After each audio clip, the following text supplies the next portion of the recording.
Hello everyone. आज मैं आपसे एक डिफरेंट एक्सपीरियंस और उससे रिलेटेड थॉट्स शेयर करना चाहता हूँ। शायद आपको थोड़ा अजीब लगे, पर मुझे उम्मीद है आप इनसे रिलेट कर पाएंगे और आपको साइकोलॉजिकली कुछ बेनिफिट होगा इन्हें सुनकर। कुछ दिन पहले किसी ऑफिशियल काम से मुझे हिमाचल के 3-4 शहरों में जाना था और ये सारा सफ़र 2 दिन में पूरा करना था काम के साथ-साथ। And I was to drive my own car. पहले दिन सुबह-सुबह मैं शिमला से निकला और सोलन के आगे एक जगह है बड़ोग, वहाँ तक जाना था। करीब 2 घंटे की ड्राइव थी। 2 घंटे में ही लगभग मैंने एक्चुअली वो पूरी की। पर वहाँ पहुँचने से ठीक पहले जिस अजीब बात का मुझे एहसास हुआ, वो ये कि सारे रास्ते मैंने कार का स्टीरियो ऑन नहीं किया था। मुझे सडनली ये याद आया। It was rather strange. मुझे ज़रूरत ही महसूस नहीं हुई। जब मैंने गहराई से कारण सोचा, तो पाया कि लगभग सारे रास्ते में मैं कुछ सोच रहा था। अपने ही ख्यालों में, उधेड़-बुन में कहीं गुम था, खोया था।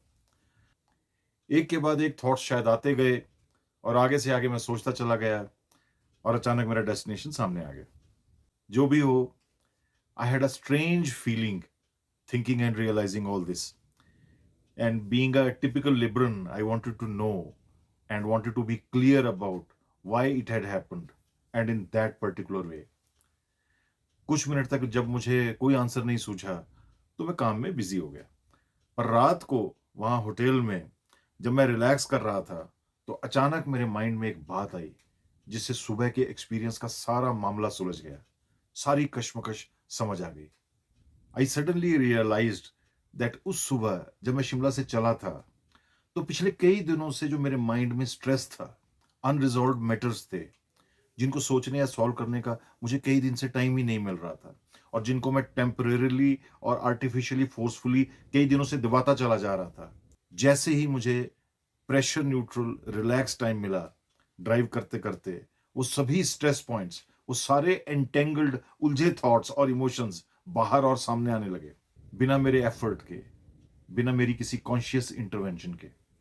वो सभी दबे थॉट्स शायद उन सहमे गरीब आम जनता की तरह थे, जो जाने कब से मौका ढूँढ रहे थे कि कब मंत्री जी फ्री हों और मौका मिले उनके सामने आकर अपनी फरियाद सुनाने का। सडनली मैंने रियलाइज़ किया कि मैं उन बेतरतीब ख़्यालों में लगभग 65 किलोमीटर पहाड़ी रास्ते पर 2 घंटे तक ड्राइव करता रहा था और मुझे याद है डेस्टिनेशन पर पहुँचकर मैं कितना हल्का, कितना फ्रेश, कितना रिलैक्स्ड, चार्ज्ड फ़ील कर रहा था। शायद इसलिए क्योंकि मेरे दिनों से अटके, अनसुलझे, उलझे, कंप्रेस्ड, स्ट्रेस थॉट्स उस सारे रास्ते की मेडिटेटिव ड्राइव में एक-एक करके अपने आप सुलझ गए थे, रीअरेंज हो गए थे, सॉर्ट आउट हो गए थे। भरे दिमाग में अटके उन सभी ख़्यालों को माइंड का रिलैक्स्ड, खाली कैनवस चाहिए था शायद, जहाँ वो पहले बाहर आएँ अंधेरे कमरे से, अपनी टाँगें बाजुएँ सीधी करें, स्ट्रेच करें और फिर सलीके से माइंड के फ़ोल्ड्स में एक तरतीब से प्रॉपर्ली अरेंज हो। और यकीन जानिए, ये क्लैरिटी आने के बाद भी मैं और रिलैक्स्ड हो गया। That's probably the power of meditation. हम सभी सोचते हैं कि मेडिटेशन सिर्फ़ पद्मासन में बैठकर आँखें बंद करके होती है। कहीं ऐसा तो नहीं कि मेडिटेशन हज़ार तरीकों से हो सकती है। मेरा मानना तो ये है कि माइंड में स्पेस बनते ही मेडिटेशन अपने आप शुरू हो जाती है। इट इज़ ऑटोमैटिक, कोशिश नहीं करनी पड़ती, अपने आप होती है, इट इज़ एफर्टलेस। उसे बस होने देना होता है। वो बात अलग है कि जैसे ही माइंड थोड़ा साइलेंट होता है, खाली होता है, हम आदतन किसी शोर-ओ-गुल में खुद को फिर से एंगेज कर देते हैं, ज़रूरत हो ना हो। अगले दिन मैं वहाँ से फिर ड्राइव पर निकल गया, वहाँ से बिलासपुर जाने के लिए, जो करीब 120 किलोमीटर का रास्ता था।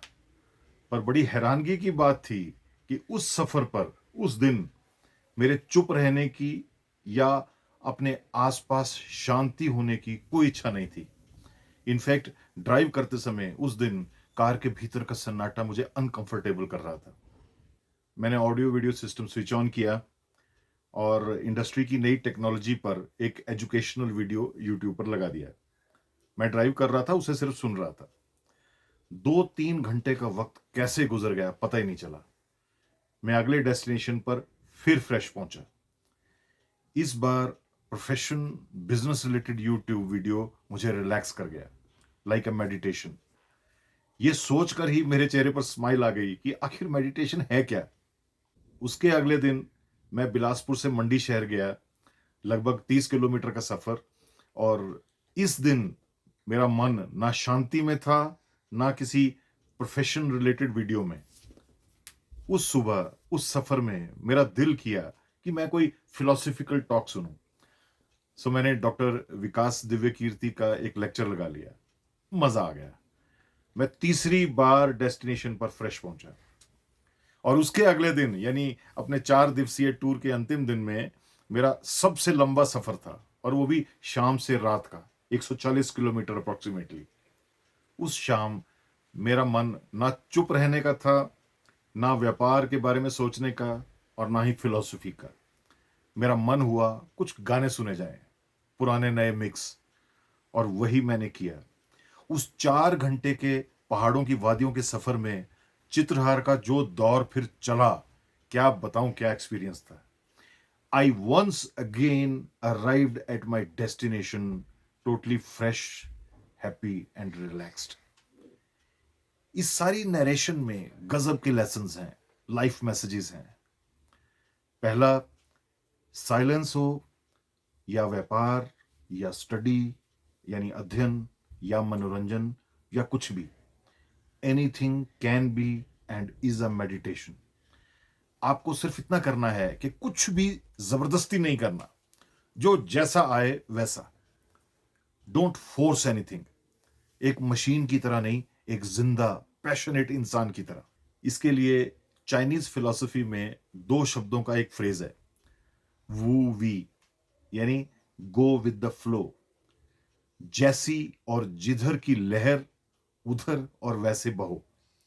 लाइफ में मोटे तौर पर डायरेक्शन या मंशा सोच कर रखो, पर उस तरफ चलते हुए कौन सा रास्ता सामने आए, एग्जैक्टली कौन सा चुनना पड़े, वो फ्लेक्सिबिलिटी रखिए। अपने आप रास्ते निकलेंगे, बनेंगे। 12th ज्यूरिक एक्सियम यानी सिद्धांत के अनुसार you just need one long term plan. The how is not knowable और plannable. All you need to know is that you will do it somehow. सरल शब्दों में एक लॉन्ग टर्म प्लान रखिए दिमाग में, बस। कैसे होगा बहुत चिंता मत कीजिए, बस इतना भरोसा रखिए कि अगर आप उसमें विश्वास रखेंगे तो जैसे तैसे वो हो जाएगा। मैं अक्सर मेल रॉबिन्स का कथन भी इस सिलसिले में कोट करता हूं कि don't follow your passion, follow your energy. Because होता वही है जहां एनर्जी हो, आपका मन हो। Be present where you are, in what you do. दुनिया ने मैक्सिमम लोगों को हाईजैक कर लिया है। जब तक सबको पता चलता है, जाने का वक्त आ जाता है। Thank you for your time. God bless you.